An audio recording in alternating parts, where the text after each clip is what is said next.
Perencanaan adalah suatu proses pengambilan keputusan yang akan dilakukan di masa depan yang didasarkan atas potensi faktor-faktor eksternal dan pihak-pihak yang berkepentingan untuk mencapai tujuan tertentu.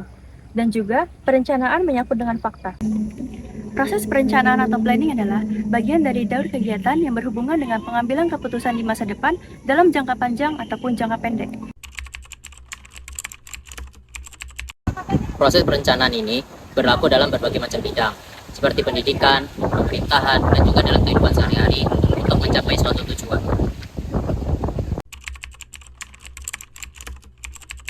Pada era kemerdekaan, sebelum kemerdekaan, perencanaan wilayah dan kota itu belum terorganisir secara formal.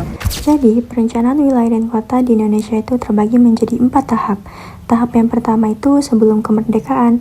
Jadi, pada saat itu, pemerintah dan masyarakat belum sadar nih tentang pentingnya perencanaan wilayah dan kota. Kemudian, untuk tahap yang kedua itu pasca kemerdekaan, dari 1945 sampai 1965. Pada masa ini, fondasi awal perencanaan wilayah dan kota mulai dibangun.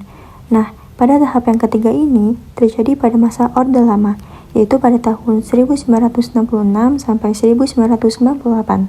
Pada saat ini, pemerintah mulai menyadari bahwa perencanaan wilayah dan kota itu sangat penting. Tahap yang keempat yaitu pada masa reformasi hingga sekarang. Nah, pada tahap ini, ilmu perencanaan wilayah dan kota mulai dibangun dan dikembangkan. Baik, di sini saya akan menjelaskan aspek keprofesian dan peluang karir bagi perencana di masa depan. Aspek keprofesian menuntut kemampuan analisis, pemahaman multidisipliner, kreativitas teknologi, dan kemampuan adaptasi terhadap perubahan dan tantangan pada lapangan. Keempat aspek ini esensial agar perencana dapat merancang solusi yang efektif dan inovatif bagi pembangunan dan pengembangan wilayah. Selanjutnya adalah peluang karir bagi perencana di masa depan.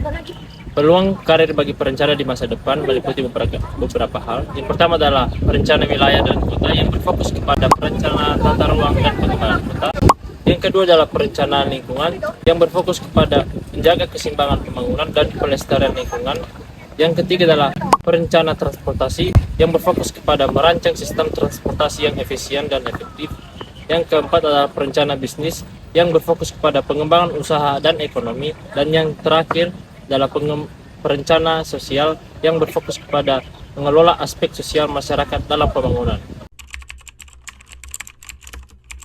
Baik, selanjutnya adalah perbedaan ruang lingkup wilayah atau region dan ruang lingkup kota atau urban, yang dimana wilayah atau region memiliki ruang lingkup yang lebih luas, mencakup administrasi seperti kota, kabupaten, provinsi, atau negara yang biasanya fungsinya heterogen dan menguatkan antar kawasan. Berbeda dengan wilayah, kota memiliki ruang lingkup yang lebih sempit.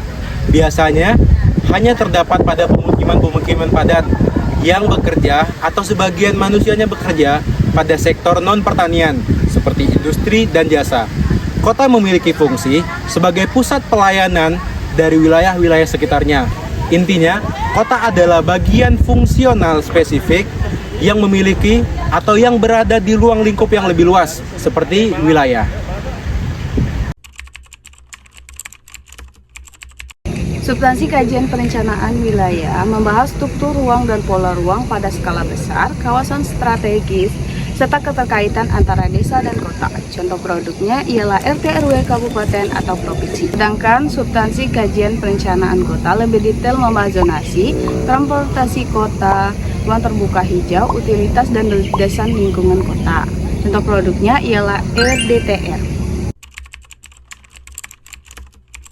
Beberapa isu yang bisa diangkat dalam kajian perencanaan wilayah dan kota, diantaranya ialah kemacetan, pemukiman kumuh, kurangnya ruang terbuka hijau, pembangunan kota yang tak terkendali, serta ketimpangan pembangunan antara desa dan kota. Kesimpulannya, dari mata kuliah dasar perencanaan wilayah dan kota, saya memahami bahwa PWK berperan mengatur ruang agar pembangunan wilayah dan kota lebih tertata, berkelanjutan, dan juga bermanfaat bagi masyarakat.